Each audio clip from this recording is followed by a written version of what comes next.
Assalamualaikum warahmatullahi wabarakatuh. Alhamdulillah nahmaduhu wa nasta'inuhu wa nastaghfiruh wa na'udzu billahi min syururi anfusina wa min sayyiati a'malina. May yahdihillahu fala mudhillalah wa may yudlil fala hadiyalah. Asyhadu an la ilaha illallah wa asyhadu anna Muhammadan abduhu wa rasuluhu allazi la nabiyya ba'dah. Allahumma sholli ala Muhammad wa ala alihi wa ashabihi ajma'in. Radina billahi robba wa bil islami dina wa bi Muhammadin nabiyya wa rasula. Amma ba', yang saya hormati bapak-bapak dan saudara-saudara sekalian, jamaah pengajian rahimakumullah, puji dan syukur kita sampaikan kehadirat Allah Subhanahu wa taala yang telah menganugerahkan berbagai macam nikmat di dalam kehidupan kita, yang telah mengeluarkan kita minaz zulumati ilan nur, dari kegelapan hidup kepada cahaya hidayah Allah. Mudah-mudahan dengan cahaya hidayah Allah itu kita akan terbimbing dalam menjalani hidup ini, sehingga selamatlah kita dalam kehidupan di dunia, dan juga selamat pula kita dalam kehidupan di alam akhirat kelak. Selanjutnya, salawat beriring salam tidak henti-hentinya kita mohonkan kepada Allah Subhanahu wa taala agar tercurahkan kepada Rasulnya Nabi Muhammad sallallahu alaihi wasallam beserta keluarga, para sahabat dan semua pengikut beliau yang setia hingga tegaknya hari berbangkit kelak. Materi pengajian kita pada malam hari ini adalah nilai filosofis yang terkandung di sebalik ibadah kurban. Ibadah kurban yang dilakukan oleh umat Islam didasarkan kepada perintah Allah yang ada di dalam surat Al-Kautsar, surat ke-108 ayat 1 sampai dengan ayat 3. Di dalam ayat ini Allah berfirman, A'udzubillahi minasyaitonirrajim. Bismillahirrahmanirrahim. Inna a'tainakal kautsar fasolli lirabbika wanhar inna syani'aka wal abtar. Artinya, inna a'tainakal kautsar, sesungguhnya kami telah memberikan kepadamu nikmat yang banyak. Nikmat yang banyak yang telah Allah berikan kepada kita itu hendaknya kita mensyukurinya. Dan di antara cara mensyukuri nikmat Allah itu adalah fasolli li rabbika wanhar, maka tegakkanlah solat karena Rabbmu dan sembelihlah hewan kurban.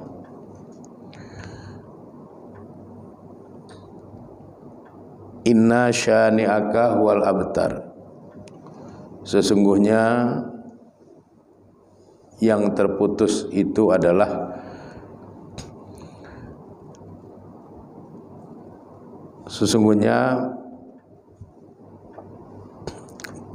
merekalah yang terputus. Terputus di sini yang dimaksud adalah terputus dari kebaikan, terputus dari rahmat Allah Subhanahu wa taala. Sebagaimana yang dijelaskan dalam hadis melalui sahabat Abdullah bin Abbas.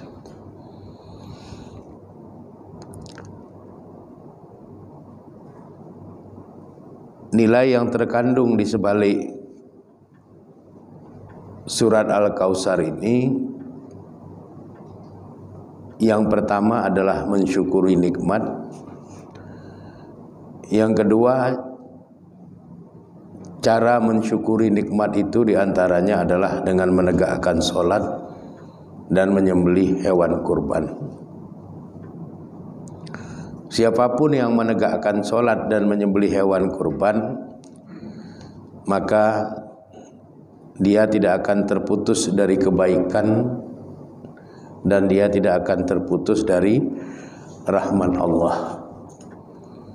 Oleh karenanya penting bagi kita untuk tidak pernah meninggalkan sholat, dan penting bagi kita untuk senantiasa setiap tahun kita melaksanakan ibadah kurban. Ibadah kurban yang kita lakukan itu memiliki keterkaitan dengan mentauhidkan Allah atau mengesahkan Allah. Hal ini sebagaimana yang termaktub di dalam surat Al-Hajj, surat ke-22 ayat 35. Fa ilahukum ilahu wahid. Maka Tuhan kamu itu adalah Allah yang Maha Esa. Falahu aslimu, maka baginya Allah kamu berpasrah diri. Wa basyiril mukhbitin, dan berikan kabar gembira bagi orang-orang yang betul-betul tunduk dan patuh kepada Allah. Dengan demikian kita mengetahui bahwa siapapun dari orang yang beriman yang menegakkan sholat dan melaksanakan ibadah kurban, maka mereka itu telah mengesahkan Allah. Karena apa yang Allah perintahkan mereka tunaikan, sebagai bukti bahwa mereka tunduk dan patuh kepada Allah. Dan orang-orang yang melaksanakan ibadah sholat dan ibadah kurban itu disebut dengan al-mukhbitun, orang yang betul-betul tunduk dan patuh. Oleh karenanya berbahagialah para hamba Allah yang beriman, yang di dalam hidupnya senantiasa menegakkan sholat, baik itu sholat wajib maupun sholat sunat, dan juga melaksanakan ibadah kurban setiap tahunnya. Karena mereka telah menjadi al-mukhbitun, orang-orang yang betul-betul tunduk dan patuh kepada Allah. Kemudian ibadah kurban itu mengandung nilai filosofis sebagai sembelihan yang agung. Jadi hewan kurban yang disembelih itu tidak sama nilainya dengan hewan-hewan lain yang disembelih sebagai bukan hewan kurban. Hewan kurban yang kita sembelih itu sembelihannya disebut dengan zibhun azim. Zibhun azim itu artinya sembelihan yang agung, karena bermula dari perintah Allah kepada Nabi Ibrahim alaihissalam untuk menyembelih putranya Nabi Ismail alaihissalam, yang kemudian oleh Allah Nabi Ismail alaihissalam ditukar dengan kibas, sehingga yang disembelih oleh Nabi Ibrahim alaihissalam itu adalah kibas. Dan penyembelihan kibas sebagai ibadah kurban itu oleh Allah disebut dengan zibhun azim, sembelihan agung, sebagaimana yang termaktub di dalam surat As-Saffat ayat 107. Wa fadainahu bizibhin azim, dan kami telah menebusnya Nabi Ismail alaihissalam bizibhin azim, dengan sembelihan yang agung. Kenapa disebut dengan sembelihan yang agung? Itu dikarenakan oleh 3 hal. Yang pertama, penyembelihan hewan kurban itu cerminan dari keteguhan hati untuk menjalankan perintah Allah. Kalau hati kita tidak teguh, maka tidak terpanggil untuk melakukan ibadah kurban. Kemudian yang kedua, ibadah kurban itu mencerminkan ketulusan hati dalam menerima perintah Allah. Orang-orang yang berkurban itu dengan tulus, dengan ikhlas melaksanakan ibadah kurban, karena mereka menyadari bahwa itu adalah perintah Allah yang harus mereka lakukan secara ikhlas, supaya hal itu menjadi amal ibadah yang makbulah, yang diterima di sisi Allah Subhanahu wa taala. Yang ketiga, di dalam ibadah kurban itu punya nilai kesabaran dalam menghadapi ujian. Jadi Nabi Ibrahim alaihissalam diuji oleh Allah dengan disuruh menyembelih putranya Nabi Ismail alaihissalam.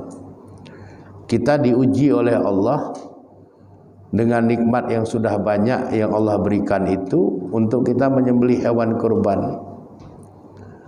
Maka dengan secara sabar kita mengumpulkan rezeki kita, lalu ada yang kita simpan, ada yang kita sisihkan untuk kita bisa menunaikan ibadah kurban. Dan itu menuntut kesabaran. Jadi siapapun yang melaksanakan ibadah kurban itu, di dalam dirinya terangkum 3 hal, yaitu ketangguhan hati, ketulusan hati, dan kesabaran, sehingga ibadah kurban itu bisa terlaksana.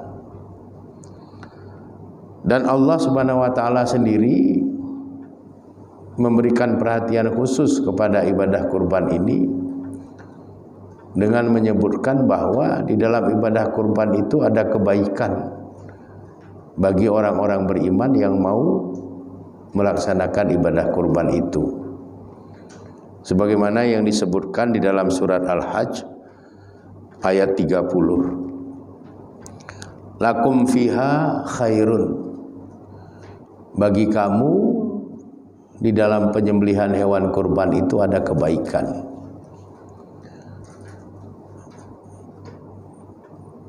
Dan tidak ada orang yang beriman yang tidak tertarik pada kebaikan. Semua orang yang beriman pasti tertarik pada kebaikan. Oleh karenanya Allah mengingatkan, lakum fiha khairun. Bagi kamu di dalam penyembelihan hewan kurban itu ada kebaikan.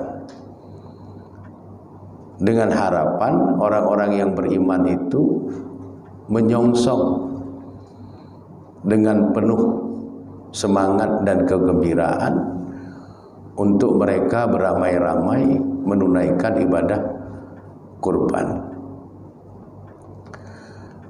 Di samping itu, ibadah kurban itu bukanlah ibadah yang selesai dilakukan hanya dengan sekali. Karena ibadah kurban itu syariatnya berlaku setiap tahun kepada orang-orang yang beriman. Jadi meskipun tahun yang lalu kita sudah berkurban, tahun ini kita tetap berkurban. Tahun depan juga kita tetap berkurban. Karena ada nilai filosofis kebaikan yang besar di sebalik ibadah kurban itu. Hal ini dijelaskan oleh Rasulullah SAW dalam hadis riwayat Imam Ahmad, Imam Abu Dawud, Imam Tirmizi, dan Imam Ibnu Majah dari sahabat Ibnu Sulaim.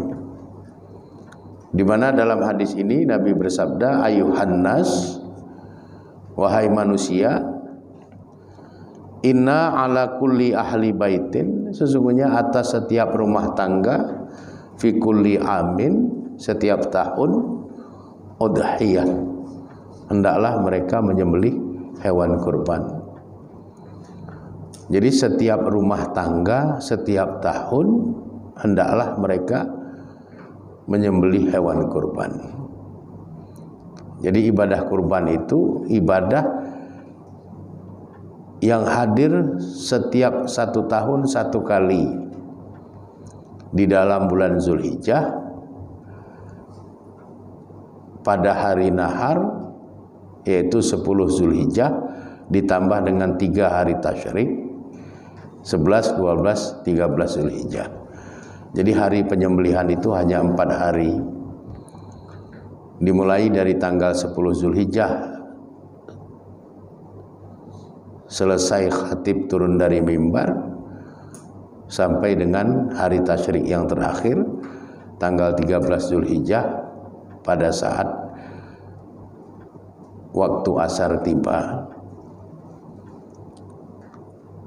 Dan itu berlangsung terus-menerus setiap tahun. Jadi ibadah kurban itu bukan sekali seumur hidup, tapi berlaku setiap tahun.